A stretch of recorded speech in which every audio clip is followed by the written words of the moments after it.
കൈ ഉറച്ചുകൊണ്ടൊരു തണുത്ത പ്രഭാതത്തിൽ വീടെടുക്കുന്ന നട്ടപ്രാന്തൻ. അതൊക്കെ കേക്കും കേൾപ്പിക്ക.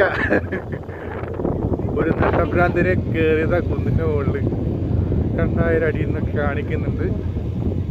എന്തായാലും പൊരിച്ചു. കൈയാണെങ്കിൽ വറച്ചോണ്ടിരിക്കുകയാണ്. മൊബൈൽ ആദ്യക്ക് വീഴാണ്ടിരിക്കാൻ പരമാവധി പിടിക്കണ്ടേ. ഇങ്ങൊക്കെ ദൈവത്തിൻ്റെ കയ്യിൽ.